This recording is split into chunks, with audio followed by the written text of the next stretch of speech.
পিরোজপুর নিয়ে কথা বলতে চাই। পিরোজপুর যেহেতু 3টি আসন নিয়ে গঠিত, আমরা পিরোজপুর 3 আসনটি নিয়ে কথা বলতে চাই। এটি মূলত আসলে মঠবাড়ি উপজেলা নিয়ে গঠিত এবং এটি একটি প্রতিদ্বন্দ্বিতাপূর্ণ একটি আসন হিসেবে ধরা হয়। বিশেষ করে এই আসনটির সবচেয়ে বড় বিশেষত্ব হচ্ছে এই আসনটিতে আসলে ব্যক্তির চেয়ে আসলে দলের চেয়ে ব্যক্তি বড়। এই আসনে, এই আসনের মোট ভোটার রয়েছে 2,41,361 জন, যেখানে পুরুষ ভোটার রয়েছে 1,22,045 জন, নারী ভোটার রয়েছে 1,19,315 জন এবং তৃতীয় লিঙ্গের একজন ভোটার এই আসনে রয়েছে। বিশেষ করে পোস্টাল ভোটের জন্য নিবন্ধিত ভোটার এই আসনে রয়েছে 3,616 জন। মোট ভোট কেন্দ্র রয়েছে 84টি। আসনে আসলে বেশ কিছু হ্যাভিওয়েট প্রার্থী আসলে প্রতিদ্বন্দ্বিতা করছেন। কারা লড়ছেন ভোটের মাঠে আমরা দেখতে চাই। বিএনপির পক্ষ থেকে আসলে লড়ছেন মোহাম্মদ রুহুল আমিন দুলাল।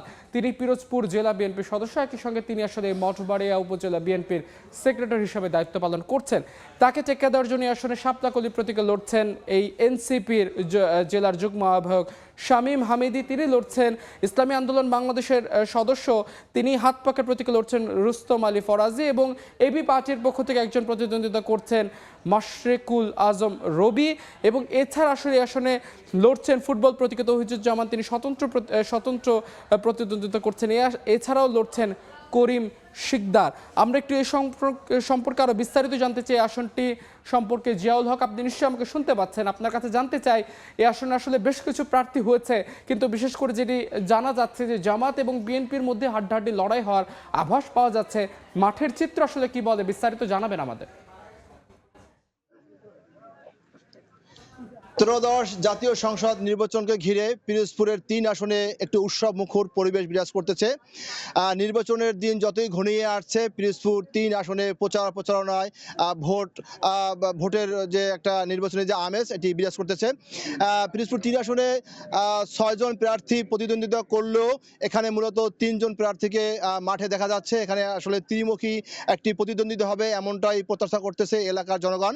এখানে বিএনপি থেকে যে ধানের শীষে প্রার্থী রয়েছে রুহুল আমিন দুলাল, তিনি প্রচারণা চালাচ্ছেন এবং এখানে 10 দলীয় জোটের প্রার্থী রয়েছে ডক্টর শামীম হামিদি, তিনি শাপলাকলি নিয়ে আসলে এখানে নির্বাচন করছেন এবং রুহুল আমিন এবং ডাক্তার রুস্তম আলী ফরাজি উনি নির্বাচন করছে যে হাত পাকা প্রতীক নিয়ে ইসলামী আন্দোলন বাংলাদেশ।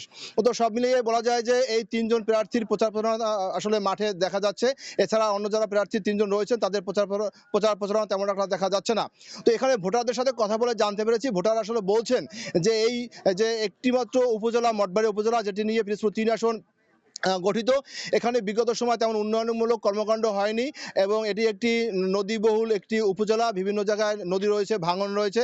আগামী সংসদ নির্বাচনে এই এলাকার মানুষ এমন এক প্রার্থীকে তারা ভোট দিয়ে সংসদে পাঠাবেন যারা এই এলাকার উন্নয়নে কাজ করবেন, এলাকার মানুষ উন্নয়নের জন্য কাজ করবেন এবং যারা এলাকার জনগণের সুখ দুঃখে পাশে থাকবেন, এমন প্রার্থীকে তারা ভোট দিয়ে আগামী সংসদ নির্বাচনে পাঠাবেন এমনটাই ভোটাররা বলছেন।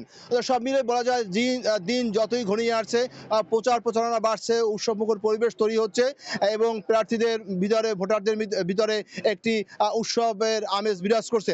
তো পিরোজপুর একটি উপজেলা, মঠবাড়ি উপজেলা, এই উপজেলা নিয়েই পিরোজপুর 3 আসন গঠিত। এখানে নির্বাচনের দিন ঘনিয়ে আসার সাথে সাথে মানুষজনের ভিতরে, ভোটারজনের ভিতরে এবং প্রার্থীদের ভিতরে একটি উৎসবমুখর পরিবেশ বিরাজ করতেছে।